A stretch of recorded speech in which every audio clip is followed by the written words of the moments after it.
Y de repente, todo se paralizó. Todo se detuvo. Menos nuestras ganas de seguir apoyándote. Sí, de ayudarte, porque sabemos que entre todos saldremos adelante y venceremos el COVID-19. Creemos en Colombia, creemos en el Caquetá. Por favor, quédate en casa.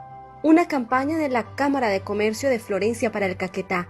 Impulsamos el desarrollo regional.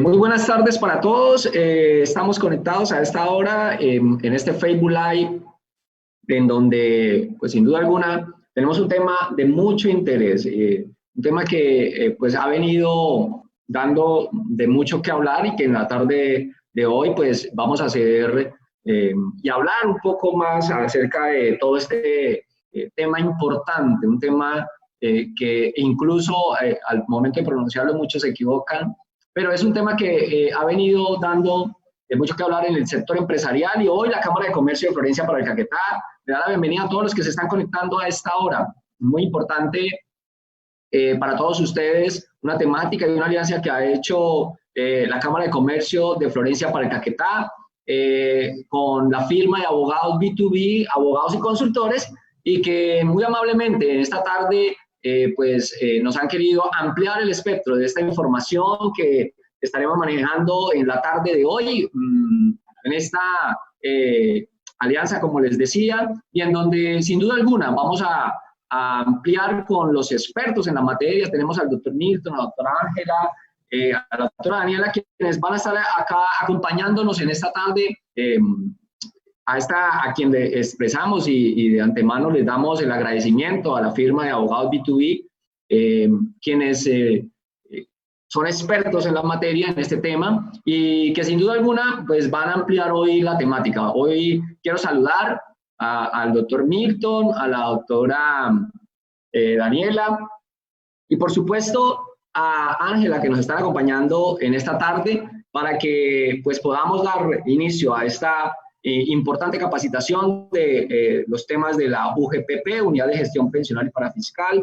Y pues le doy paso a la doctora Ángela Pavón, quien está en esta tarde acompañándonos. Doctora, bienvenida. Bienvenida a este tiempo, este Facebook Live, en donde pues queremos extenderle agradecimientos de la Cámara de Comercio, su presidente ejecutivo, la Junta Directiva, y por supuesto en este trabajo que viene haciendo la Dirección de Promoción y Desarrollo con su directora, la doctora Cindy Contreras. Muchas gracias por estar hoy conectados a todos ustedes y por supuesto ustedes por esta deferencia para con la Cámara de Comercio. Doctora Ángela, bienvenida. Muy buenas tardes y bienvenidos, por supuesto, a todas las personas que nos acompañan hoy a través del Facebook Live de la Cámara de Comercio de Florencia para el Caquetá. Yo también quiero extender un saludo de agradecimiento a todas las personas que hacen posible estos eventos, estos conversatorios tan importantes para nuestro departamento, tan importantes para el sector comercio. Hoy estamos en compañía de Milton González y de Daniela Gordon. Ellos son abogados de la firma B2B, abogados y consultores, y hemos querido organizar un conversatorio para hablar con ustedes acerca de los mitos que existen frente a los procesos de fiscalización de la UGPP. Quiero saludar muy especialmente al presidente ejecutivo de la Cámara de Comercio, el doctor Juan Carlos Rojas Torres, por permitirnos transmitir a través de los medios oficiales de la Cámara de Comercio y llegarles, por supuesto, a todo el sector comercio y, por qué no, a todos nuestros profesionales, contadores, abogados y demás personas que de una u otra manera se entienden vinculadas con estos asuntos de UGPP. Bueno, antes de dar paso al doctor Milton y a Daniela, quisiera hacer una muy breve introducción frente a la temática que hoy nos convoca. Para ello voy a compartir una pequeña presentación que he organizado para todos ustedes. ¿La pueden ver ya en pantalla, César?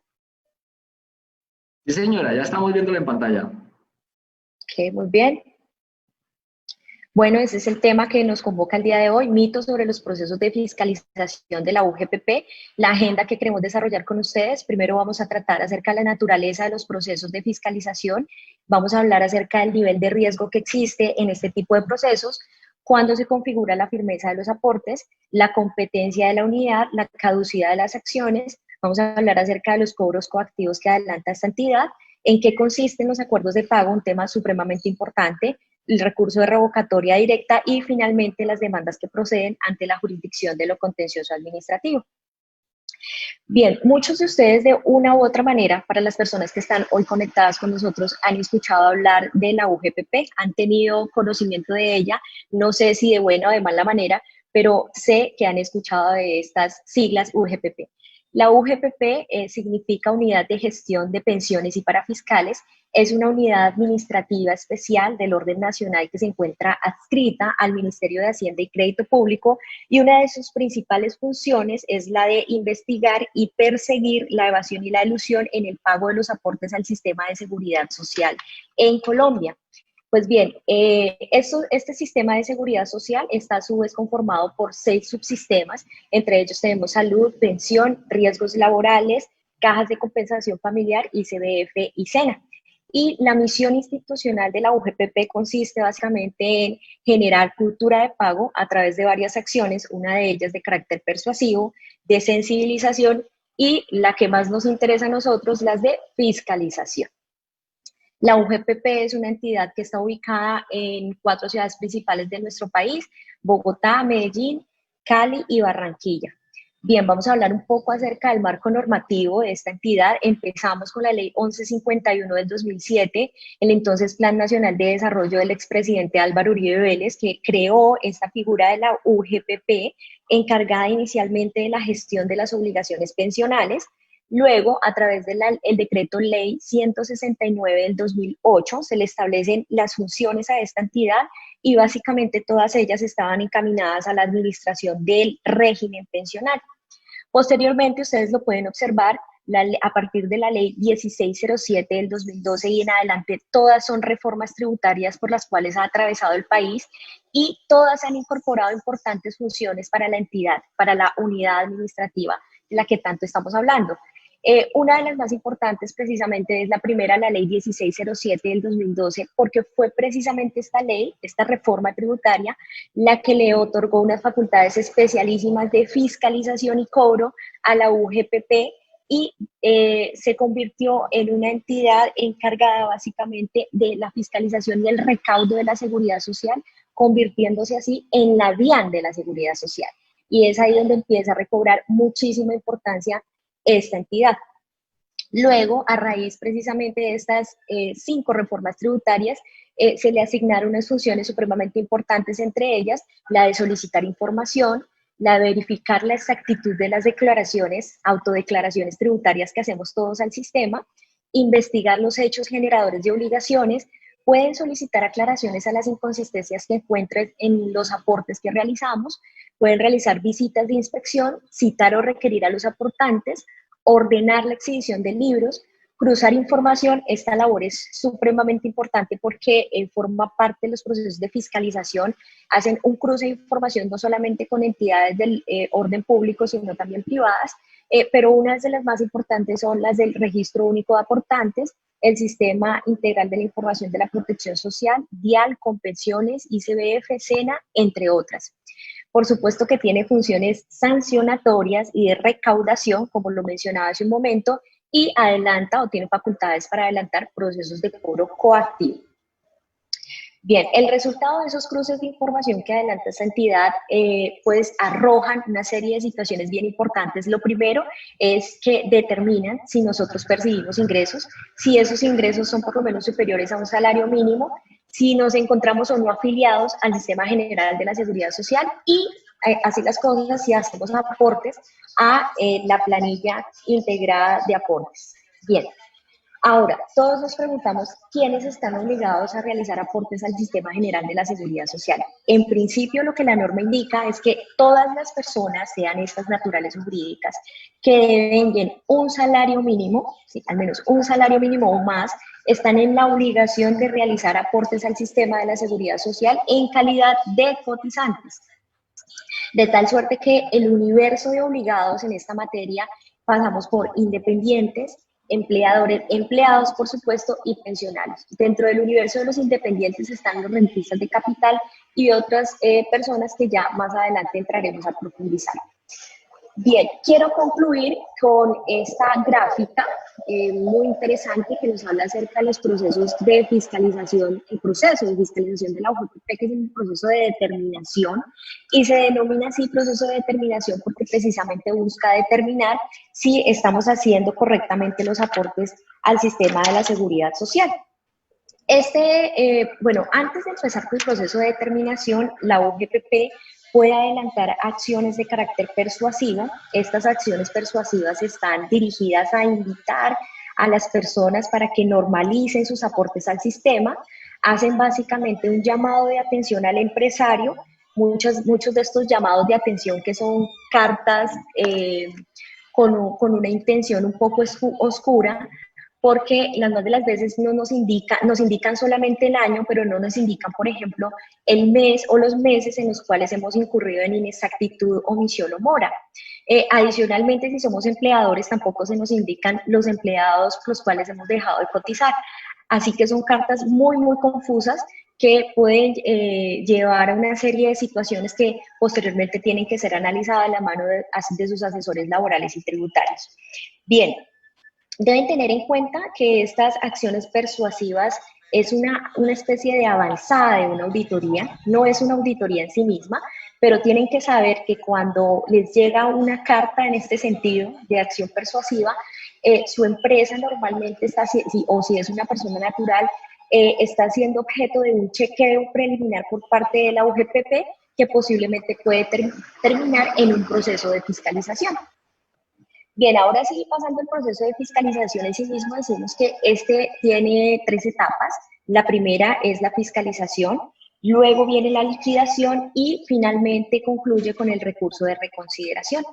Bien, este proceso de fiscalización inicia con un requerimiento de información. Este requerimiento de información básicamente es un acto administrativo a través del cual se le solicita una serie de información al empresario que debe ser aportada de manera íntegra, completa, en los términos establecidos por la UGPP, so pena que, paralelo a este proceso de fiscalización, se inicie también un proceso sancionatorio por la no entrega de dicha información, puede ser en término o porque haya sido entregada de manera incompleta, lo que le puede acarrear a la entidad sanciones de hasta 15.000 VTs, que eso es muchísimo dinero.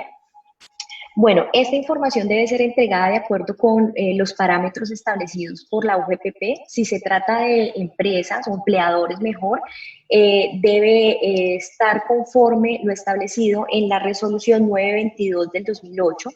Y básicamente la información que se le solicita está relacionada con las nóminas a los salarios, balances de prueba, auxiliares contables, y si son independientes, les solicita la relación de los gastos, adicionalmente la información contable que posea. Bien, posteriormente, este proceso de fiscalización avanza hasta llevar a la compañía a un debate de carácter administrativo con la formulación del requerimiento para declarar y o corregir, que básicamente, bueno, es un acto administrativo, como les decía, a través del cual la UGPP le propone al aportante las obligaciones que están pendientes de pago, las obligaciones al Sistema General de Seguridad Social que no se han pagado por 3 causales, ya sea por inexactitud, es decir, cuando se hacen aportes por un valor inferior al ingreso real, por omisión, es decir, cuando no se registra afiliación o pago al sistema de la seguridad social, y por mora, cuando no se regisra pago de estos aportes. Bueno, contra ese requerimiento para declarar o corregir, por supuesto, nosotros podremos pronunciarnos dentro del término establecido en la norma, que es de 3 meses. Una vez concluya este proceso, la UGPP formulará una liquidación oficial, nuevamente es un acto administrativo, a través del cual se va a determinar las obligaciones a cargo del aportante, nuevamente ya sea por inexactitud, mora u omisión, y contra esta liquidación oficial, que normalmente tiene unas sanciones muy cuantiosas, procede el recurso de reconsideración y para ello pues contamos con 2 meses para interponerlo.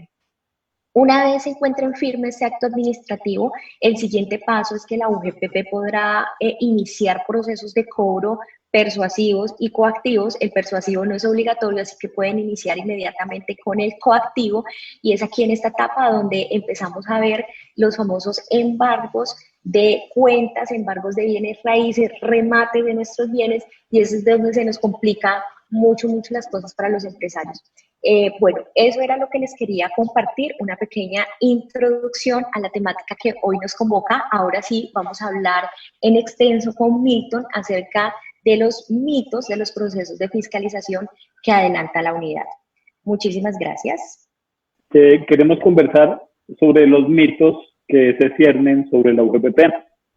Generalmente cuando conversamos con abogados o con contadores, es usual que nuestros clientes nos comenten que sobre un mismo punto tienen versiones diferentes. Por eso creo que es importante aclarar varios sobre los cuales hemos realizado una compilación. El primero de ellos es si la UGPP se va a fusionar con la DIAN. Sobre este punto es importante clarificar que si bien es cierto, las dos se encuentran adscritas al Ministerio de Hacienda y son administraciones tributarias, comparten fuentes de información como lo es el MUISCA, como lo son los bancos. Sin embargo, no van a fusionarse como una sola entidad. Esto lo llevamos escuchando más o menos 10 años, situación que no ha ocurrido. La UGPP es muy eficiente al punto que para el tema del PAEP y del PAEC, pues han sido designadas por el gobierno nacional, que esto habla muy bien sobre su capacidad de fiscalizar y de recaudar. En conclusión, frente a la posibilidad que se fusionen, no. Que compartan fuentes de información, pues eso sí es cierto. Otro mito que circula es sobre que únicamente necesito abogado cuando estoy en etapa de demanda. En este caso, la recomendación, más que un abogado, necesito un equipo de trabajo integral. UGPP es una mezcla de varias ramas del derecho. UGPP es derecho laboral, es derecho tributario, derecho administrativo y tiene un gran componente contable y un componente de nómina. Si yo contrato, por ejemplo, un tributarista, pues su posición va a estar sesgada y parcializada a cierto aspecto únicamente del proceso. Por eso la recomendación es, si tengo que contratar servicios externos, el ideal es que busque una firma que combine diferentes talentos y esto garantizaría pues, que yo tenga éxito dentro de un proceso. Otro de los mitos hace referencia a que la UGPP solo audita para fiscales, entendidos como SENA, ICBF y Caja. Muchas veces nuestros clientes nos manifestaban que no entendían por qué la UGPP emitía liquidaciones y requerimientos sobre subsistemas de la seguridad social, es decir, salud, pensiones y riesgos laborales. El decreto 3033 de 2013, en su artículo primero, trae la respuesta a esta inquietud. En el 2013 surge la categoría de contribuciones para fiscales de la protección social, la cual incluye seguridad social, salud, pensiones y riesgos, y los parafiscales Caja, SENA y CBF. Esta es la razón por la cual cuando la UGPP me audita, utiliza la palabra parafiscales, entendiendo como contribuciones parafiscales de la protección social, categoría que comprende seguridad social y parafiscales. Otra de las dudas recurrentes es si los aportes a seguridad social prescriben. Pensiones tiene una situación particular. De hecho, por ejemplo, Colpensiones nos puede requerir, y lo hace desde el año 94. Pensiones, siempre voy a poder ser fiscalizado por parte de Colpensiones o recibir requerimientos por parte de las administradoras. Respecto a los otros subsistemas, la situación es diferente. Salud, pensión, riesgos, Caja, SENA y CBF, la UGPP únicamente cuenta con 5 años para fiscalizar. Si se supera ese año, es decir, en un año sexto, la UGPP no tendría la competencia para realizar ningún tipo de fiscalización y esa obligación se convertiría en una obligación natural o que podría ser exigible por un juez, pero no por la UGPP. Otro de los interrogantes hace referencia a la pila, en el sentido de aclarar si se aplica la firmeza del estatuto tributario o no. El artículo 714 del estatuto establece que las declaraciones tributarias quedan en firme a los 3 años si no he sido requerido por parte de la administración tributaria, bien sea DIAN o en este caso UGPP. Esta ha sido una discusión constante, de hecho aún se encuentra frente a los jueces este tema en discusión por la siguiente razón. Los aportes que yo realizo a través de la pila son aportes tributarios. La pila es una autodeclaración tributaria que se asimilaría a lo que es la declaración de renta.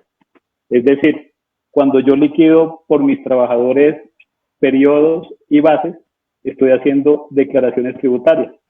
La lógica que estamos discutiendo frente a los jueces es si el procedimiento es tributario, la remisión es expresa al estatuto tributario, lo natural es que pues las declaraciones que yo realizo a través de la pila adquieran la misma firmeza del 714 del estatuto tributario. El argumento que esgrime la UGPP hace referencia a que su competencia es de 5 años para fiscalizar.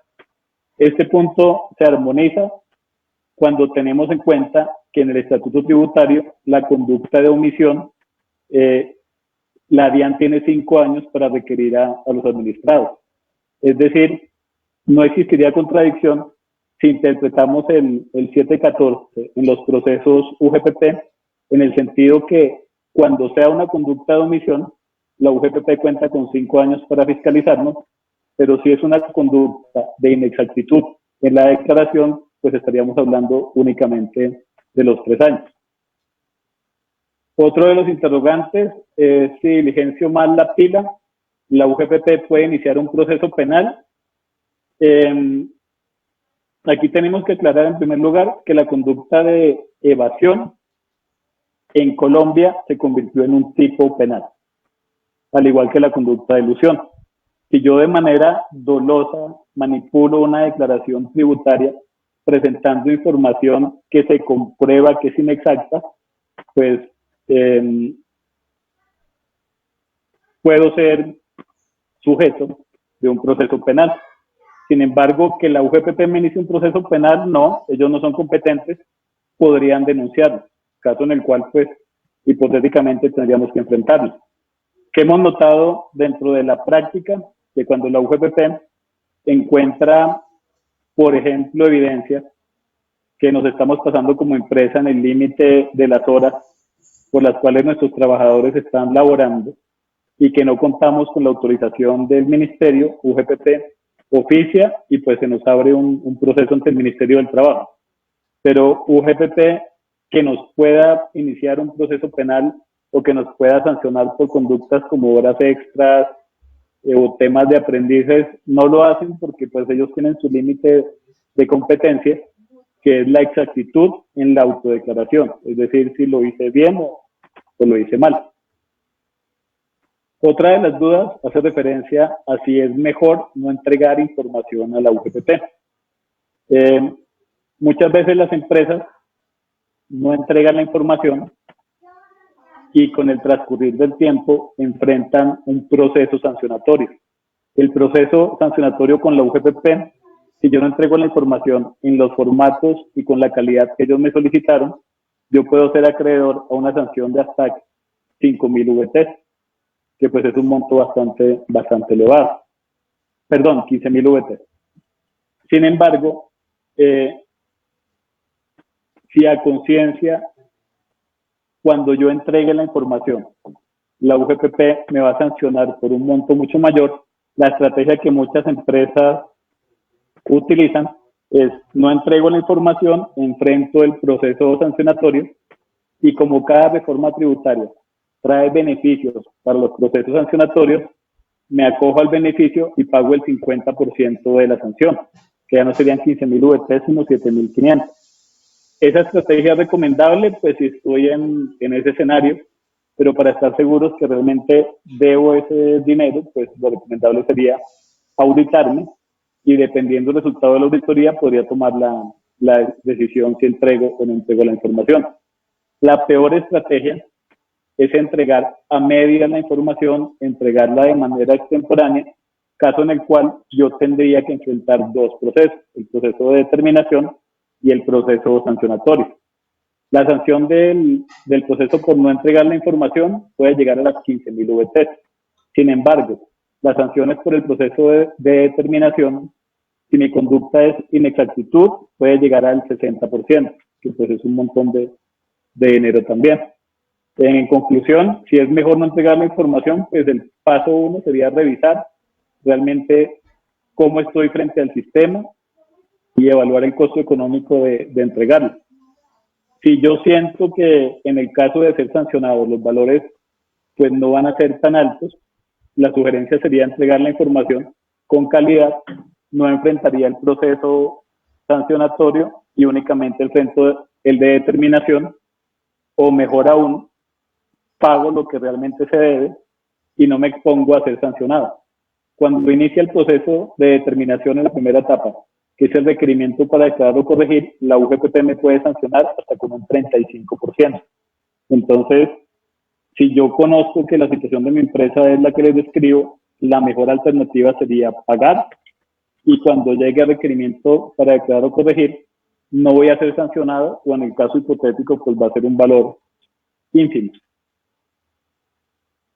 Otro de los interrogantes hace referencia a si entro en liquidación, no debo aportar.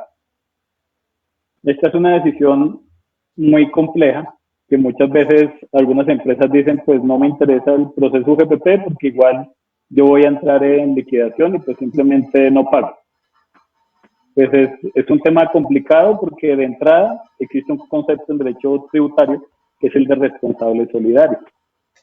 Yo no podría tomar la decisión de liquidar a sabiendas que cuento con procesos UGPP.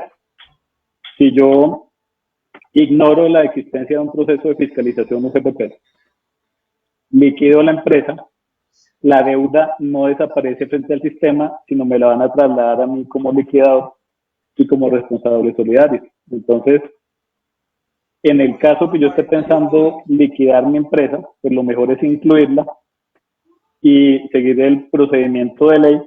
En el caso que no quedan recursos para sufragar dicha deuda, pues simplemente liquido la empresa y no pasó nada. Pero no traslado esa responsabilidad patrimonial a mí como persona natural. Responsables solidarios podríamos ser pues el representante legal, liquidador o incluso revisor fiscal si se encuentra involucrado en cualquiera de estas prácticas. Otra de las preguntas que frecuentemente nos hacen, o que es un mito, es que así yo demande una sanción por no entregar información, siempre voy a perder frente a los jueces. Es decir, como que la sanción por no entregar información es una responsabilidad objetiva. Sin embargo, esto no es del todo cierto. Hay muchas circunstancias que están siendo objeto de discusión en la jurisdicción. Por ejemplo, la primera, la aplicación del principio de proporcionalidad dentro del derecho administrativo sancionatorio. ¿Qué significa esto? Que no me pueden juzgar igual si yo como empresa entregué el 90% de la información y por X o Y motivo no alcancé en los 2 meses a entregar el 100% de lo que me solicitaban, a una conducta completamente omisiva. Digamos, estas sanciones serían completamente diferentes y sería desproporcionado que a mí me apliquen la sanción de las 15.000 VT cuando entregué el 90% de la información y que al otro administrador de la otra empresa que no entregó ninguna información, es decir, que está al 0% de cumplimiento, sea sancionado con el mismo rasero. En el derecho administrativo sancionatorio moderno, la tendencia es aplicar el principio de proporcionalidad de la sanción y revisar exactamente cuáles son las circunstancias que rodearon la entrega o la no entrega de la información. Conocemos casos, por ejemplo, de empresas que han perdido los computadores donde guardaban la información que solicita la UGPP. Conocemos otras que cuentan con la información de manera física. UGPP me la solicita en formatos que se encuentran en su página web, en sus formatos de Excel, y que a mí como empresa, si yo quiero cumplir con los requerimientos, tendría que contratar personas para que diligencien los formatos, que son circunstancias también que deben ser tenidas en cuenta por los jueces. Conclusión, yo puedo discutir una sanción por no entrega de la información frente a los jueces en este momento, sí. A la fecha aún no existen pronunciamientos que digan que la responsabilidad por no entregar la información es una responsabilidad objetiva. En conclusión, sí vale la pena, pues, aún hoy en día discutir este tipo de sanción. Y aparte que 15.000 VTs no es una cifra que sea tan baja. Incluso muchas empresas, si tuviesen que pagar esta sanción, pues prácticamente tendrían que estar en liquidación. ¿Qué ha dicho también la jurisprudencia sobre este punto? Que cuando es una sanción de menor entidad, pensemos la sanción de las personas que en este momento no están cumpliendo con el pico y placa por el tema del coronavirus, una multa de tránsito, son sanciones de menor entidad, que más o menos son 900 y pico mil, 1.000.000 de pesos, que son sanciones que pues sí puede pagar una persona natural y que graduada podría pagar una persona jurídica. Pero 15.000 VTs, pues creo que no es una sanción de menor entidad para que se considere que podría aplicarse el principio de responsabilidad objetiva. Otro de los interrogantes que escuchamos con frecuencia hacen referencia a que las empresas que adquieren los software de nómina que se encuentran en la página de la UGPP creen que están avalados. Es decir, que si yo adquiero el software y a través de ese aplicativo liquido mi nómina y pago mi pila, me voy a encontrar 100% seguro frente a un proceso de fiscalización. Al desconocimiento sobre el tema han contribuido mucho los comerciales de estas empresas de nómina. De hecho, tenemos muchos clientes que nos comentan que cuando el comercial se acerca a realizar su venta, uno de los argumentos es: este software pues se encuentra avalado por la UGPP, cómprelo con confianza. Sin embargo, es importante anotar que en efecto la UGPP pues los menciona en un listado y la UGPP avala que cuando tengan que exportar la información en archivo Excel, este va a cumplir con las características técnicas que exige la UGPP, es decir, número de campos, estructura, sin embargo, no con la calidad de la información, que eso sí es importante que tengamos presente. De hecho, muchas veces las empresas que tienen estos softwares, cuando la UGPP les solicita la información, ellos simplemente la exportan y la entregan porque creen que no necesita una revisión previa a la entrega. Esto no es cierto. Generalmente después que entregamos la información es que nos damos cuenta que estaba erróneo. Entonces, frente a que yo tenga el software de nómina avalado y esté 100% tranquilo, la respuesta es no. Lo que tengo es un aplicativo que me genera una estructura y pare de contar, que no me está dando ningún tipo de garantía. Otra de las preguntas frecuentes hace referencia a si el revisor fiscal puede certificar ante la UGPP que se realizaron los aportes de manera correcta. En el entendido que el revisor fiscal pues va a ser público. Entonces, en teoría, pues su certificación tendría que tener pues un mayor valor probatorio. Frente a la UGPP, ni certificaciones de revisor fiscal ni paz y salvos de administradora tienen ningún valor. Yo puedo traer un paz y salvo de todas las administradoras diciéndole: señores de UGPP, yo no les debo absolutamente nada y aquí están todas las pruebas, y la UGPP tranquilamente podría desconocerlas, que de hecho es lo que actualmente ellos están haciendo. Entonces, certificaciones de revisor fiscal y paz y salvos pues tampoco tienen ninguna validez frente a la unidad. También es importante que reflexionemos frente al tema de revisoría fiscal.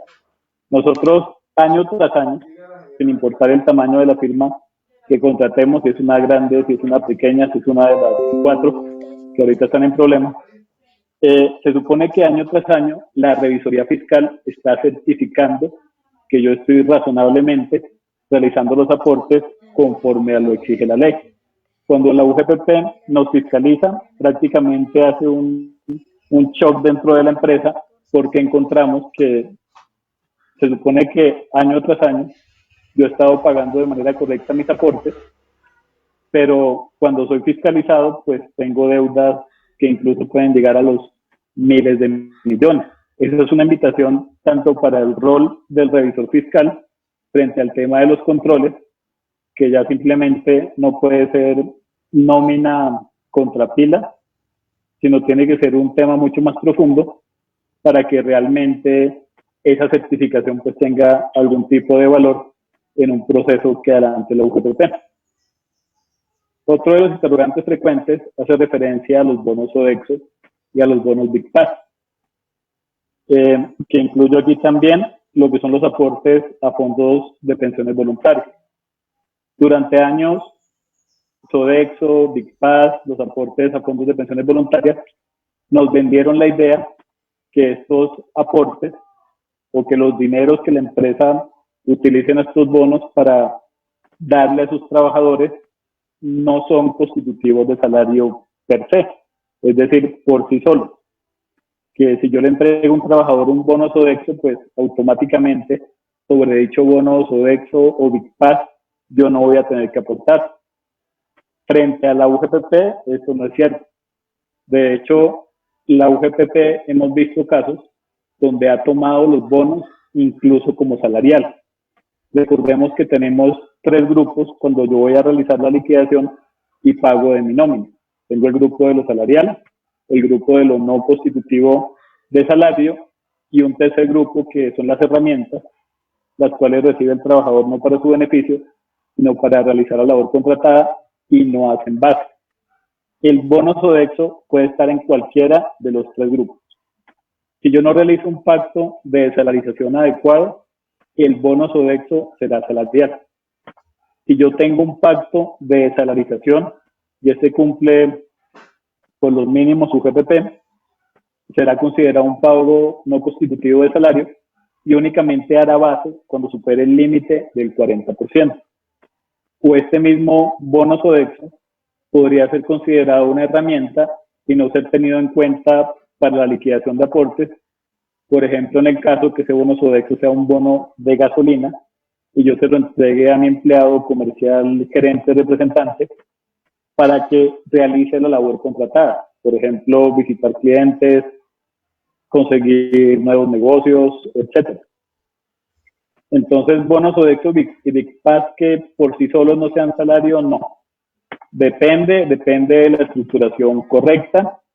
Incluso siempre a nuestros clientes les recomendamos reflexionar, porque si yo como empresa quiero utilizar bonos Sodexo, Big Pass o cualquier otro mecanismo de salarización, estas empresas cobran una comisión, que es un X%. Generalmente veníamos pagando ese 5, 6, 7%, pensando que de cierta manera pues nos estamos ahorrando el tema de aportes. Pero si a la hora de un proceso de fiscalización estos valores van a ser incluidos, pues no tiene ningún sentido que yo esté dándole un porcentaje a un tercero, que sería la misma reflexión cuando nuestros clientes contratan un servicio de una temporal para en teoría estar protegidos frente a algún tipo de reclamación laboral, y cuando llega la reclamación laboral soy declarado solidario y tengo que pagar. Nuestros clientes dicen, pero pues realmente no estoy haciendo absolutamente nada. Los Sodexo de alimentación tienen un beneficio tributario con algunas condiciones frente a la retención del trabajador. Si esa es la razón por la cual yo voy a utilizar el Sodexo de alimentación, está bien, pero que yo sienta como empresa que solamente por utilizarlo ya siento que estoy seguro frente a un proceso de fiscalización UGPP, no es cierto. Aportes a fondos de pensión voluntarias, pues la recomendación es la misma y tengo que diferenciarlos.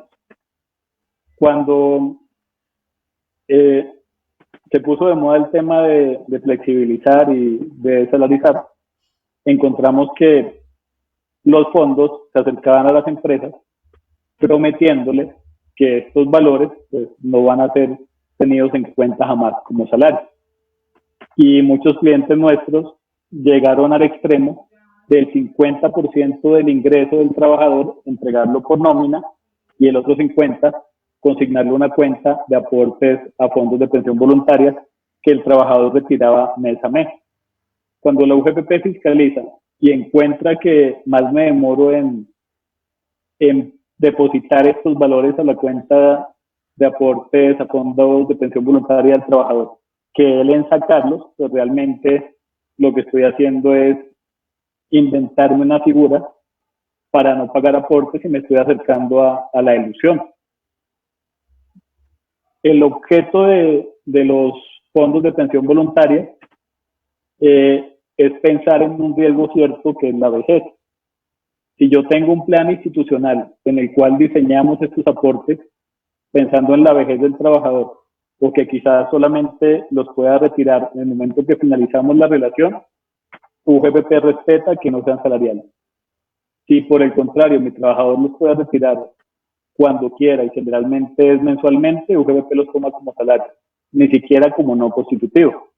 Que ahí viene nuevamente la reflexión de si mi intención realmente es disminuir los aportes que estoy pagando, este no es un mecanismo seguro, incluso podría acercarse peligrosamente a lo que es una maniobra ilegal.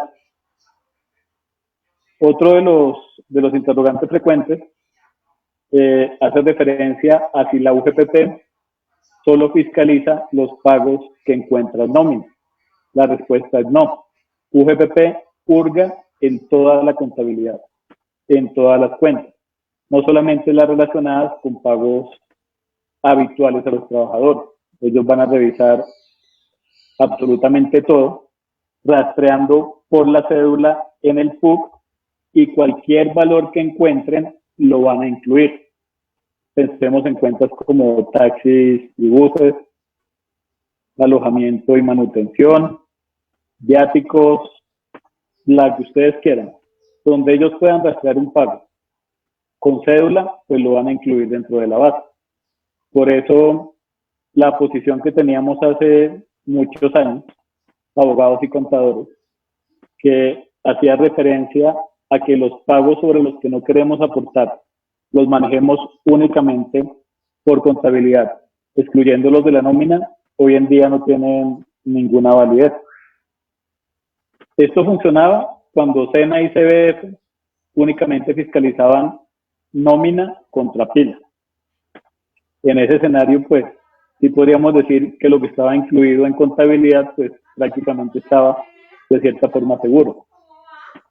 Hoy en día esto no es cierto porque UGPP pues, va a realizar cruces de absolutamente todas las fuentes de información y, como conversamos al principio, tiene muisca. Al tener muisca, tiene bancos, tiene las declaraciones de renta, tiene información exógena. Pensar que hoy en día puedo esconderle algo a la UGPP es una premisa completamente ingenua. O sea, realmente la única forma que yo podría pasar desapercibido frente a un proceso de fiscalización sería realizar mis pagos en efectivo y que en mi contabilidad no quede registrado mi tercero, pero pues es una situación bastante complicada. Otra pregunta frecuente hace referencia a si yo realizo una terminación por mutuo acuerdo con mi trabajador, si ese valor hace base o no. Generalmente las empresas consideran que no. Sin embargo, es importante que entendamos la naturaleza. Cuando un pago es de carácter indemnizatorio, no hace parte de la base. Pensemos en la indemnización por despido sin justa causa, esa nunca será incluida. Sin embargo, cuando yo realizo una transacción o una transacción por terminación por mutuo acuerdo, generalmente en el texto de estos, entre comillas, acuerdos, incluimos una especie de paz y salvo, donde decimos que el trabajador declara a la empresa a paz y salvo por cualquier tipo de deuda salarial, no salarial, presente, futura, etcétera. Cuando incluimos componentes salariales, si yo estoy declarando la empresa indemne por dicho concepto, a los ojos de la UGPP, ese valor sí tiene que ser incluido dentro de la base, porque en el mismo pacto le estoy reconociendo dicho contexto. Pensemos que los derechos del trabajador son irrenunciables. La única transacción, entre comillas, que sería jurídicamente válida sería sobre los derechos inciertos, que en ese caso pues podríamos argumentar válidamente que no tendrían que hacer base. Sobre lo salarial pues no tiene sentido esta afirmación. Otra pregunta frecuente que hace referencia de nuevo al tema del software que conversamos hace poco, se enfoca en la responsabilidad de estos proveedores de aplicativos, que incluso pueden ser muy costosos. Ya conocemos pues desde los más económicos, que pueden costar 2, 3 millones mensuales, hasta algunos muy costosos que tranquilamente pueden llegar a los 60 millones de pesos porque incluyen módulos muy complejos y pues son aplicativos que tienen bastante renombre. Si yo estoy contratando un aplicativo de estos robustos, famosos, costosos, yo tendría que estar tranquilo frente a que al menos la parametrización del software legal pues tendría que generarme algún tipo de tranquilidad. En los procesos UGPP que conocemos nosotros, que son bastantes, no hemos conocido la primera empresa proveedora de software que haya asumido algún tipo de responsabilidad. Generalmente las respuestas son las mismas, dicen, pues yo me senté con usted a parametrizar el software y aquí tengo un acta donde yo seguí sus instrucciones. Cuando nuestros clientes afrontan deudas cuantiosas de 50, 70, 100, 1.000 millones de pesos, esta respuesta que genera el proveedor de software pues es muy pobre y no es nada satisfactoria, porque si yo contrato y pago este aplicativo tan caro, que incluso hasta las horas de soporte me la están cobrando, y cuando tengo un problema UGPP la respuesta es que la responsabilidad es mía, pues prácticamente me daría lo mismo pues llevar mi nómina en Excel. Sería mucho más económico y quizás sea posible que hasta me equivoque menos.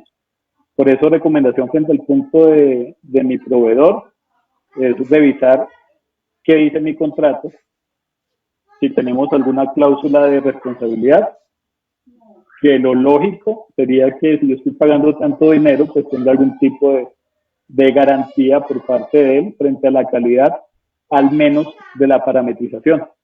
Que muchas veces el argumento de ellos es que fue lo que dijo el cliente, pero la parametrización de los aplicativos y el mismo pago, es decir, la formulación del pago es una formulación legal y no es una formulación que se haya inventado ayer. Cuando comenzó la UGPP a incluir vacaciones, por ejemplo, y decir que todas las empresas las estaban liquidando mal, los proveedores de software en su defensa decían, pero es que esto es nuevo, y realmente no es cierto. La parametrización de las vacaciones está en el artículo 70 del decreto 806 del 98. Quiere decir que eso no se lo inventaron ayer. Desde el 98 ya sabíamos cómo se calcula el IBC, que digamos, caso de vacaciones disfrutadas, es el IBC del periodo anterior al disfrute. No es una cosa nueva que se inventó UGPP, como muchas veces ellos argumentaron en su defensa. Otra pregunta hace referencia a si contrato una temporal, soy solidario con los aportes. Digamos, más que la solidaridad con los aportes, hace referencia como tal a si soy solidario o incluso único responsable frente a las obligaciones con los trabajadores.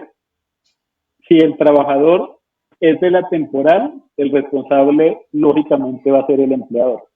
Si se declara que yo soy solidario o que el verdadero empleador pues soy yo, obviamente no solo tendré que responder por aportes, sino tendré que responder con todas las cargas, que son pues factor prestacional, prima de junio, diciembre, cesantías, intereses, etcétera. Otra pregunta hace referencia a si recibí una persuasiva, que es una de las comunicaciones que envía la UGPP por mail, lo mejor es contestar. En el 2019, UGPP envió 270.000 acciones persuasivas, donde me decían, hemos detectado una presunta conducta omisiva, hemos detectado que no aporta según sus ingresos, lo invitamos a corregir. Nuestra recomendación como firma es, antes de decidir si contesta o no, tiene que revisar exactamente cómo está frente al sistema. Si yo siento que estoy bien frente al sistema y he pagado todo lo que tengo que pagar, pues conteste y adjunte las pruebas. Pero si no es así, pues lo más sano sería, primero normalizo, es decir, pago, y con posterioridad, pues realizo la respuesta buscando un auto de archivo. En este punto, ¿tenemos preguntas, Daniela? ¿O continuamos?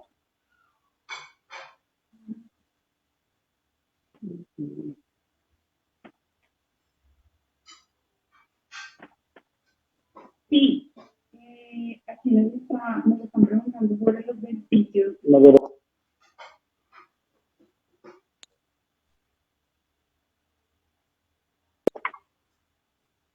Sí, en efecto tenemos una pregunta y es que ellos quieren saber si por la situación que estamos trabajando en una línea en cuestión de multas e intereses. Pues digamos, uno de los puntos que vamos a tocar más adelante hace referencia a una supuesta amnistía con UGT, que de hecho es importante aclarar que no existe. No hay amnistía, no existe un perdón. Existen unos beneficios tributarios que son hasta cierto punto interesantes. Pensiones siempre va a tener que pagarla al 100%, que es el subsistema más alto. Yo tengo reducción de intereses, ojo, no de capital, en subsistemas como salud, riesgos, caja Sena y CBF, que podrían llegar en beneficios que oscilan del 80 al 50%. Sin embargo, cuando realizamos, pues, como tal la proyección de si es un gran beneficio o no, pues no es un beneficio tan interesante. Existen rumores, pues, en estos tiempos COVID que estamos viviendo, que casi todos los días escuchamos algo diferente, que la UGPP, al igual que la DIAN, pues van a emitir una resolución con un beneficio importante en capital. Hasta el momento que lo conozcamos, no existe. O sea, tenemos beneficio en interés. Y podríamos solicitar una facilidad de pago, que pues hasta ahí llegaría el rumor. Perfecto. Yo lo que veo también es mucha inquietud sobre los mitos sobre la posibilidad o el éxito de demandar, que me conviene más, que a los UGPP no le gana a nadie, es imposible desvirtuar una sanción. Digamos que es como lo más frecuente que estamos viendo y los mitos más importantes de tanto independientes como empresas es si de verdad vale la pena demandar. Entonces quisiéramos como que profundizáramos sobre las cifras y sobre lo que a lo largo de nuestra experiencia hemos podido evidenciar. Claro, gracias. Respecto a demandar, nosotros hemos adelantado una estadística con base en el informe que la UGPP emitió en el año 2019. Quiere decir que no tenemos las cifras 2020, que nos deben cambiar mucho porque pues hemos estado suspendidos un montón de tiempo. En el 2019, el 70% de las demandas en contra de la UGPP conseguían o la nulidad o la modificación del acto. Quiere decir que si yo demando, tengo un 70% de probabilidades de anular el acto. Si yo anulo mi acto, ¿qué significa? Que no voy a tener que pagar. Entonces, es un riesgo que es bastante interesante. Cuando hablamos de terminación por mutuo acuerdo, la estadística es al revés. Yo tengo únicamente un 35% de probabilidad que me concedan la terminación por mutuo acuerdo. Es decir, es más probable que me la nieguen y continúen corriendo los intereses a que en efecto tenga éxito y se pueda y me puedan conceder la terminación. Entonces, si a mí me preguntan si demando o solicito una terminación, pues la opción más recomendable, estadísticamente hablando, sería demandar.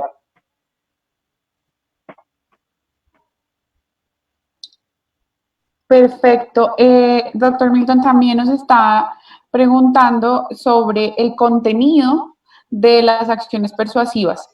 Dice, para persona jurídica, literalmente, textualmente la pregunta dice que si se hacen las correcciones no se debe contestar. La pregunta es, ¿eso es cierto? ¿Se debe contestar? ¿Qué se debe hacer?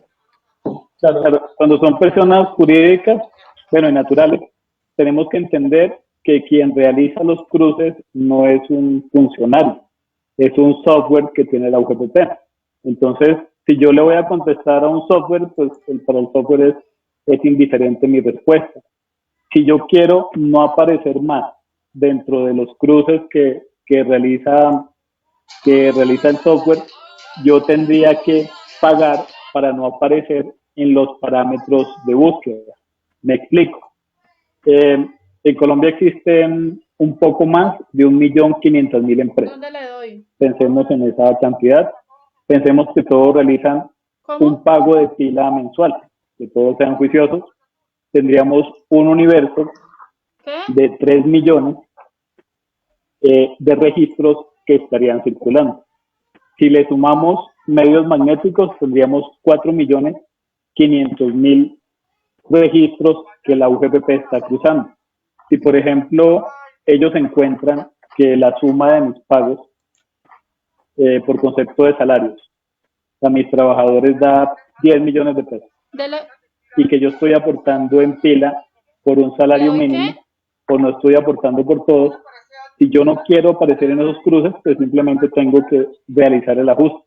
Pare un momentico, Jeffer, pare. Sí, estoy de acuerdo, porque es importante tener en cuenta que porque la UGPP me cobre no significa ni que yo realmente deba, ni que sea recomendable que vaya a pagar.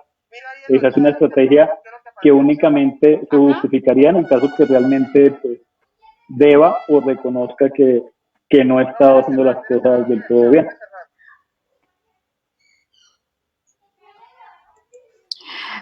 John Alejandro también nos está preguntando si soy independiente, ¿debo aportar al Fondo de Solidaridad sobre el IBC o sobre el total de los ingresos? Yo no aporto ni como independiente ni como trabajador sobre el total de los ingresos. Mi aporte siempre va a estar condicionado al IBC, que el IBC, dependiendo mi condición, si soy independiente o si soy un trabajador, tiene mecanismos de cálculo diferentes. Sin embargo, el cálculo de aportes es sobre la base, no sobre los ingresos.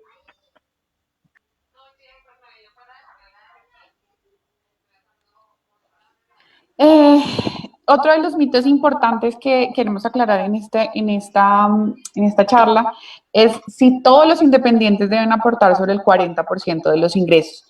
Hemos visto cómo contadores y colegas del gremio han mal asesorado, no solamente contadores, sino también abogados han mal asesorado a algunos de los contribuyentes, encerrándolos en un falso mito de que todos los independientes deben aportar por el 40%. Creo que este es un mito, el mito más importante de los independientes que debemos aclarar el día de hoy.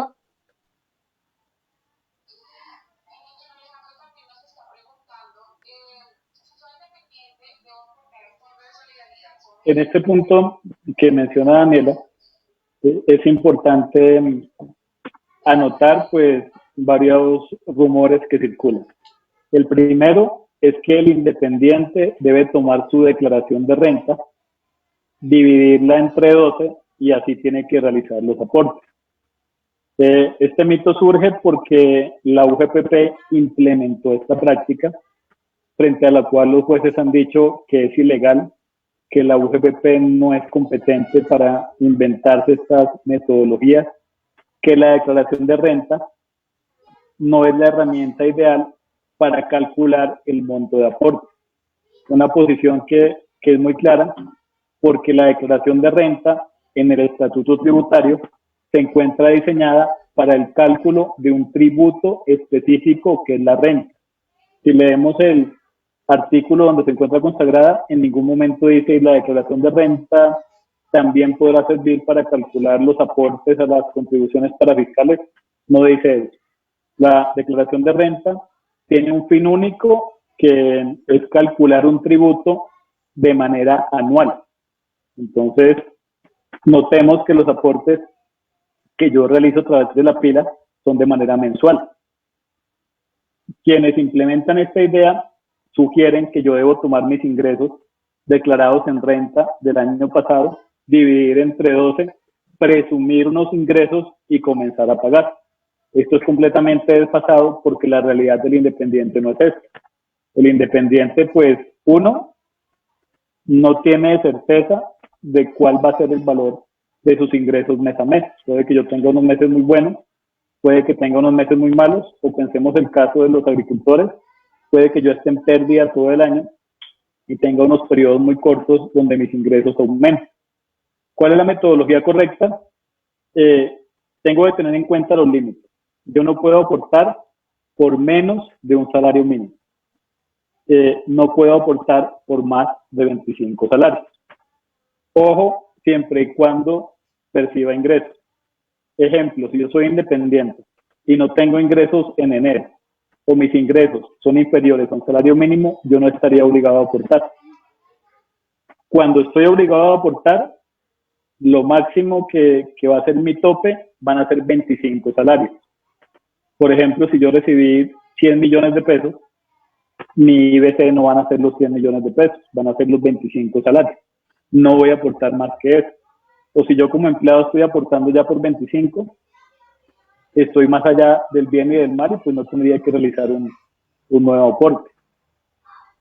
También otro de los mitos relacionados hace referencia a la ganancia ocasional. Muchas veces hemos escuchado que la gente dice, vendí mi casa, recibí 200 millones de pesos, 300, 500, sobre eso tengo que aportar a la UGPP. Ya la UGPP se pronunció mediante un concepto donde la subdirectora jurídica manifiesta que la ganancia ocasional no debe hacer base. Entonces, pues si la UGPP ya sentó la posición, ganancia ocasional no tiene discusión. ¿Qué estamos discutiendo en este momento? Por ejemplo, intereses y rendimientos financieros.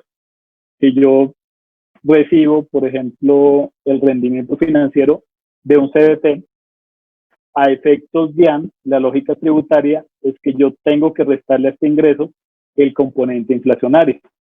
Sin embargo, ese punto aún se encuentra en discusión con la UGPP, porque para la UGPP yo simplemente tengo que pagar por el 100% del rendimiento, que pues la discusión con los jueces en este momento es decir que esto pues es completamente inconstitucional, que es confiscatorio, etcétera, y pues ahí vamos. Respecto a los otros tipos de independientes, la UGPP emitió dos resoluciones, una para transporte de carga y otra para las demás actividades. La fórmula que yo debo aplicar pues, para liquidar mi IBC es tomar los ingresos menos los costos y gastos, revisar frente a la resolución cómo estoy con las presunciones y aplicar la metodología pues que sea más conveniente.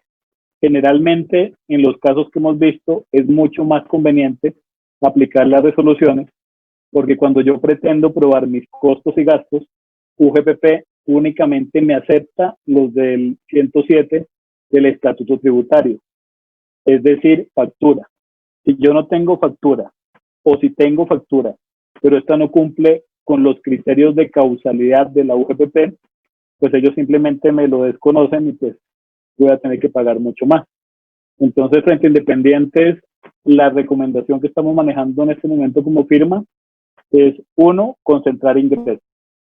En lo posible, si yo logro durante todos los periodos del año concentrar los ingresos, por ejemplo, en junio y diciembre, yo podría pagar al tope únicamente esos 2 meses. Sin embargo, si como está estructurado mi negocio, yo tengo que pagar mensual, en el peor escenario, yéndome al tope todos los meses, yo estaría pagándole a la UGPP como 80 millones de pesos anuales, que pues es un montón de dinero. Así es, doctor Milton. Bueno, relacionado con estas preguntas, creo que hay muchísimas dudas respecto a independientes.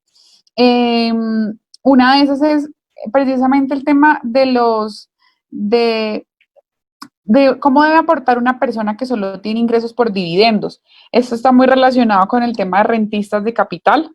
que en eso creo que ya tenemos una posición sentada después de todo un proceso de investigación. Gracias. Digamos, frente a lo que es el rentista de capital, pues existe una discusión amplia con la UGPP. De entrada, pues la posición de todos menos ellos, incluso DIAN, es que el rentista de capital no pertenece a la categoría de independiente. Esta nueva categoría jurídica de independientes, como un criterio omnicomprensivo de quien perciba ingresos, es un invento exclusivo de la UGPP y de hecho es un, como lo han llamado muchos colegas, un adefesio jurídico. El independiente hasta hace muy poco, que apareciera UGPP, requería exteriorizar actos de comercio para ser considerado un trabajador independiente, que de hecho solo la palabra trabajador implica actividades materiales, desde el más pequeño hasta el independiente, pues con un movimiento mucho más grande. Yo tenía que hacer cosas. El rentista de capital generalmente es una persona que percibe ingresos por inversiones, pero en muchos casos pues realmente no ejecuta ninguna actividad, ninguna labor personal.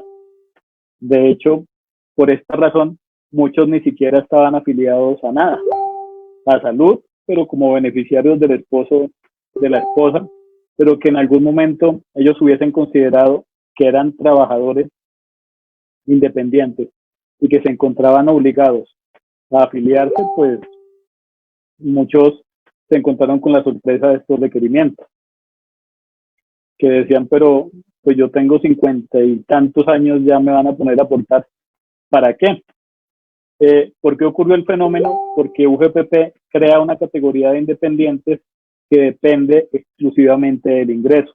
Entonces, para ellos, quien perciba ingresos es independiente, no importa ninguna realidad material diferente.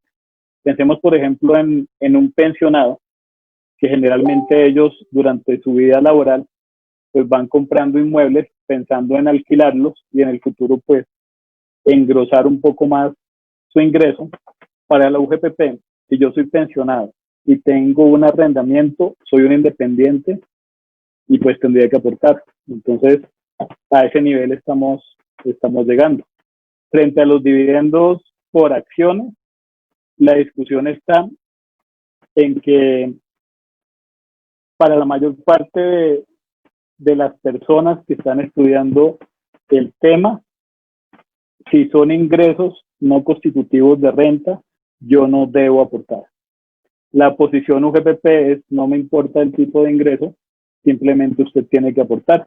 Quien está tomando la decisión sobre estos puntos pues son los jueces en este momento, pero nosotros asesoramos a varias firmas pues, relacionadas con inversión y la posición nuestra es, uno, el componente inflacionario me lo tienen que tener en cuenta sí o sí porque pues así está en la ley, estamos hablando de temas tributarios, y dos, si es un ingreso no constitutivo de renta, pues yo no tendría que aportar. Una inquietud, Daniela y doctor Milton. Aquí hay algo importante y usted lo ha hablado durante toda la conferencia, pero aquí hay algo importante que sería bueno darle a conocer a la comunidad general.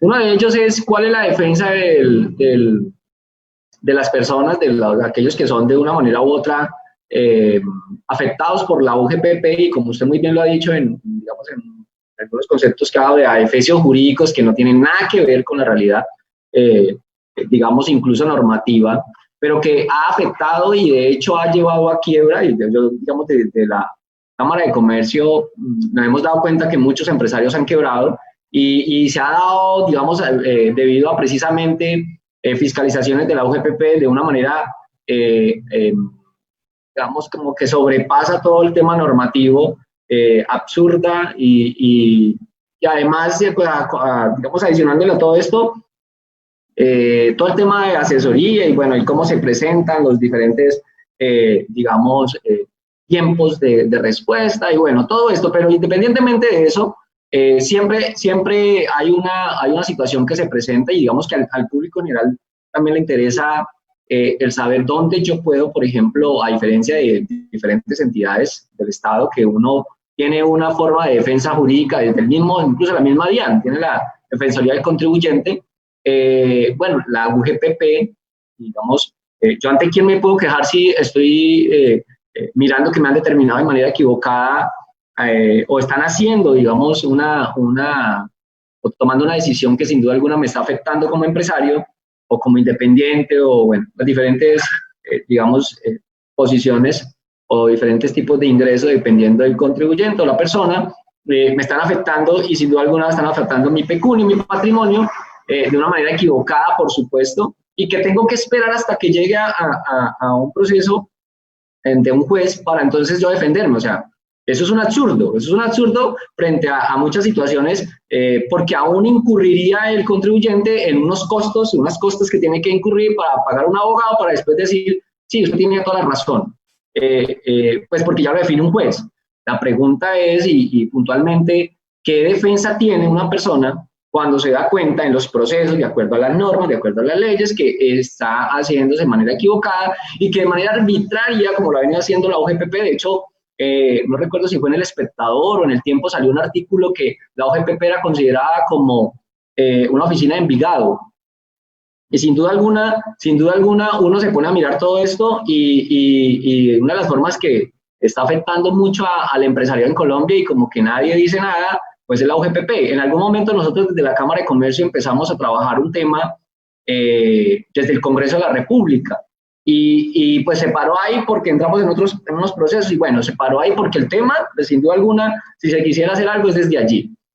Pero no, usted ha sido muy claro en todos estos temas. Sí nos gustaría que le dejara al público general, a los empresarios que están conectados a esta hora, no sé, la doctora Ángela, Daniela, que nos puedan, digamos, como abordar en este tema, cuál es el mecanismo de defensa de una persona natural, un ciudadano de a pie que sin duda alguna es afectado y que puede pues poderse defender ante quién, cómo hace, cuál es el requisito, cómo son los procesos administrativos, como lo tienen las diferentes entidades. Cámara de Comercio se pueden quejar ante la superintendencia, las de servicios ante la superintendencia de servicios públicos y demás.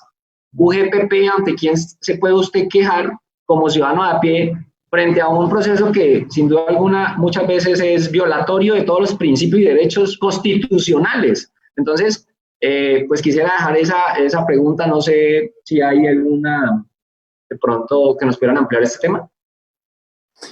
Bueno, esta es la respuesta más desagradable para todos nuestros empresarios.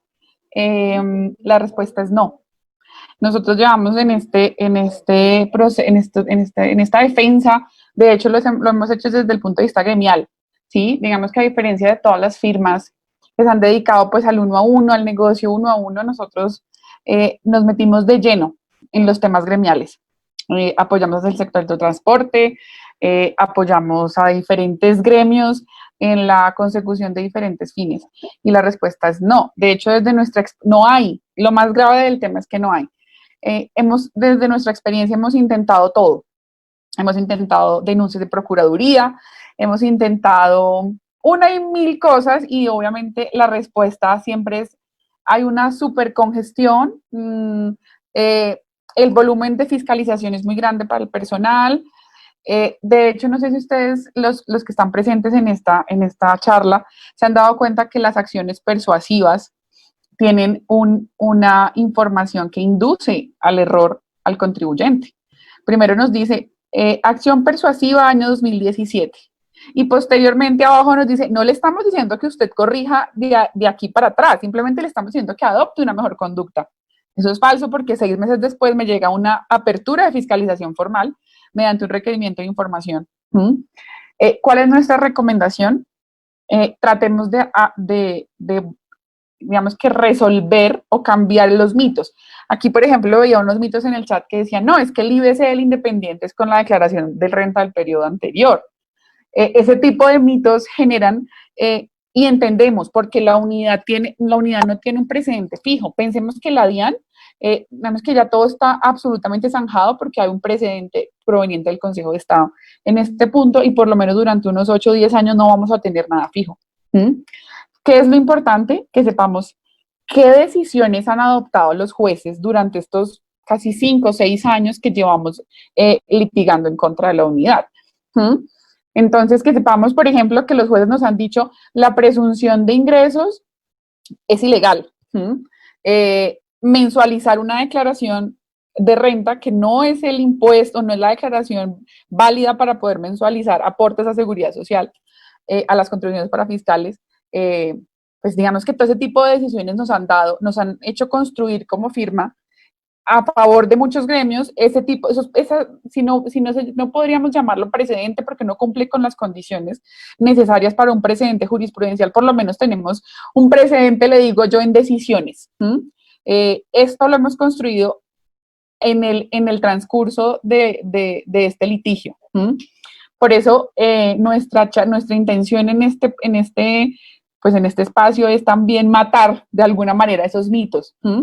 Que los empresarios entiendan que no solamente hay profesionales especializados para cada proceso, pero también nuestro abanderado principal es decirles, vale la pena discutir y vale la pena defenderse. Ese error falso de, no, es que al UGPP nadie se le gana, es que eso es imposible, la respuesta es no. De hecho, en un trabajo gremial muy fuerte, logramos la resolución 1400, entonces, que nos estableció presunción de costos. El mensaje tampoco es, no es que no haya nada, en efecto hay que defenderse. En efecto, hay que, obviamente, enfocar los esfuerzos y tratar de, como lo que les decía, estos mitos que aún, si nos damos cuenta, aún en los participantes, y es entendible, existen mitos, pero porque la UGPP los ha generado. Entonces, no, la clave aquí es, primero, pues saber asesorarse, evitar llegar a un proceso de fiscalización con una asesoría preventiva. Estamos acostumbrados a que pues uno se asesora cuando ya tiene el problema encima. Entonces, sí, nosotros siempre invitamos, en este vacío jurídico, en este universo azul de posibilidades, cuando la unidad cambia de posición y de línea jurídica y línea contable todos los días, y que eso es lo único que tenemos seguro, son esas decisiones de los jueces que hemos logrado a lo largo de todos estos años, pues la realidad es una y no evitemos tener sanciones. Nosotros tenemos inclusive en la región, la doctora Anja me lo puede decir, como directora regional de la firma en la región, son personas fiscalizadas por 300 millones de pesos y la cifra sube. Definitivamente eso solamente se puede evitar si de manera anticipada el independiente, el comerciante, la empresa sabe cómo se liquida realmente y qué posiciones jurídicas nos han valido, porque si nos sentamos en una sola posición hace unos días con una entidad financiera a la que estamos asesorando para sus rentistas de capital, hace unos días hablábamos de que no, es que el rentista no tiene que aportar, la realidad jurídica es otra y si queremos, digamos que brindarle, asegurar a todos los empresarios y evitarle una fiscalización, debemos que estar a la vanguardia en todas las decisiones y cambios en el que los jueces y la OGPP tienen. Lastimosamente, pues tenemos que estar como en ese vaya y venga. ¿Qué nos garantiza? ¿Qué es lo único que nos garantiza eso? Pues estar actualizados y tener una correcta asesoría. Por lo pronto, la respuesta más maluca que tengo que darles es que no hay una entidad y ya lo hemos intentado muchas veces. Bueno, Daniela, quisiera complementar un poco lo que mencionas. Y bueno, ya sabiendo que no tenemos a nadie en este momento, o al menos ninguna entidad pública que defienda nuestros derechos como contribuyentes y como usuarios y como trabajadores independientes y empresarios, pero ¿qué hemos hecho nosotros? Ya lo decía Daniela, unos procesos de capacitación para desmentir precisamente toda esa cantidad de mitos y de falacias que existen alrededor de los procesos de UGPP. Nosotros hemos conocido la experiencia de muchos comerciantes, especialmente ganaderos, que tan pronto reciben y se les inicia un proceso de fiscalización, lo primero que hacen o se les pasa por la cabeza es, bueno, voy a pagar. No importa, son 100 millones de pesos, son 200 millones de pesos, voy a pagar. No sé de dónde sacaron esas cuentas, no tengo ni idea por qué están tan elevadas, pero lo ideal es pagar. ¿Por qué? Porque es que yo quiero evitarme que me embarguen mi finca, que me embarguen mis bienes, que me quiten la camioneta, que me embarguen las cuentas, porque ellos son supremamente agresivos con estos procesos coactivos. Y bueno, lo primero que les decimos es no, mire todas las posibilidades que tienen ustedes de defensa y que lo único que va a generar el pago de ustedes es que les cierren este proceso, pero que inmediatamente les aperturen el año siguiente, porque es que los están sancionando por un año, un año. Si pagan 2015, con toda seguridad en 2016 les van a aperturar un proceso de fiscalización, porque ustedes, pues uno lo que hace es mostrar el pecado, ¿no? Si hemos cometido errores en un año, lo más probable es que en los años subsiguientes también hayan errores. Entonces aquí lo más importante es precisamente tener conocimiento de todos esos aspectos que han sido tratados en este conversatorio y adicionalmente cuando ya las cosas están bien complejas y nos han iniciado un proceso de determinación, por supuesto acudir a los profesionales para que nos defiendan porque con toda seguridad esos valores que son liquidados por la UGPP son completamente erróneos y desfasados. Bueno, no, sí, importante lo que hoy nos han compartido de la firma B2B, abogados y consultores.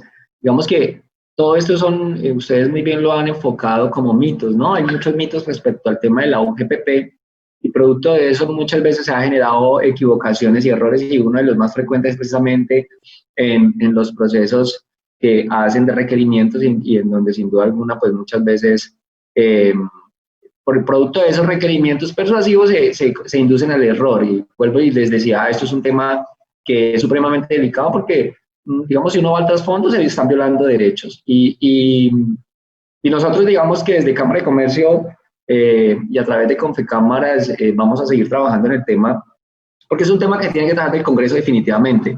Mientras tanto, a todos los empresarios que nos escuchan a esta hora y a todos los independientes, asesores y demás que nos están viendo, pues hay una firma aquí que sin duda alguna maneja muy bien este tema, ha venido, tiene una experiencia amplia en los temas de UGPP y como muy bien lo decían, no es como usted poderse asesorar del que sabe. Y en esto sí es importante también dar y tener como claridad y dejar claridad a la comunidad en general y a todos los que nos están observando a esta hora, que se puedan asesorar, que puedan encontrar, pues digamos, la asesoría pertinente, adecuada respecto de estos temas. Pues sí me gustaría que informaran, por ejemplo, si una persona quiere buscarles, asesorarle, doctora Ángela, que está aquí en el departamento del Caquetá, pues cómo es, a dónde hay que llegar, qué tienen que hacer los empresarios, la persona, cómo es el tema.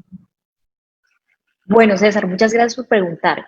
Nosotros en este momento nos encontramos ubicados en la carrera 9ª, justo diagonal a la Cámara de Comercio, en el segundo piso del edificio de Castrillón Asociados. Nosotros tenemos nuestra oficina acá, estamos operando, bueno, con todos los protocolos de bioseguridad que pues nos exigen. Y bueno, en la presentación que les compartí, bueno, vamos a ver si podemos compartir en este momento, están mis datos. Yo soy profesora de la universidad, sé que muchos me tienen presente, muchos de mis estudiantes aquí conectados. Bueno, mi nombre completo es Ángela Patricia Pau Muñoz, yo soy especialista en comercial y magíster en tributación y trabajo de la mano con la firma B2B Abogados, yo soy su agente representante aquí en el Caquetá y pues me pueden ubicar acá en este espacio en mi oficina o a través de mi número celular 320-394-9151. Igual también me pueden buscar por redes sociales y aquí en nuestra región que todos somos todos conocidos, sé que me van a encontrar fácilmente. Bueno, muchas gracias. Aprovechando que la doctora Ángela y la pregunta, nosotros queremos junto con la dirección regional, que es la doctora Ángela, y pues B2B nacional, queremos compartirles un evento que estamos organizando precisamente para todo esto. A raíz de todos estos mitos y con el fin de desmitificar, decidimos hacer un diplomado en todos estos temas y poderles brindar a ustedes, obviamente en un espacio muchísimo más grande, porque evidentemente 2 horas no es la primera vez que lo hacemos con, digamos, cámaras, con gremios, y sabemos que surgen 1.000.000 preguntas. Entonces, pues la idea es que ustedes puedan también acceder a este beneficio, ofrecerle también a los aliados de la Cámara un descuento en este tipo de eventos y de diplomados que estamos organizando constantemente. Obviamente toda la información que ustedes requieran, la doctora Ángela está encabezando el evento y esta organización en la región. Entonces, pues nos gustaría tenerlos presentes, que ustedes sepan que estamos organizando espacios de formación, que es lo más importante. Ya nos hemos dado cuenta que la mejor forma para atacar todo el tema es UGPP, porque evidentemente el UGPP se nutre del desconocimiento de los abogados, de los empresarios, de los contadores, y queremos empezar a contrarrestar esto. Y que obviamente sea accesible a todos los empresarios, los colegas abogados, los colegas contadores.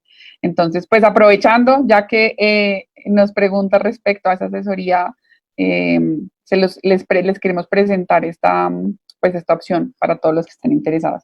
Igual la doctora Ángela tiene toda la información y con ella se pueden contactar en todos los temas regionales pues, que surjan o dudas que surjan de este diplomado. Bueno, muy bien eso. Yo creo que ha sido un tiempo muy productivo para todos, una información muy clara, concisa, precisa, importante este diplomado para que pues, se puedan vincular a través de la firma B2B, por supuesto, en esta alianza que se han hecho con la Cámara de Comercio, para poder pues, conocer más a profundidad estos temas, ¿no? Entonces, agradecerles a todos los que sin duda alguna nos acompañaron, al doctor Milton, a la doctora Daniela, a la doctora Ángela. Muchas gracias por toda esta deferencia para con la Cámara de Comercio de Florencia para el Caquetá, para todos los empresarios y para todos los que nos escuchan. Compartirles pues que nuestra presentación, este Facebook Live queda en las redes sociales de la Cámara de Comercio, en el Facebook. Ahí van a encontrar todas las presentaciones, Facebook que hemos realizado y pues se pueden nutrir y documentar de esta información tan importante en temas de UGPP.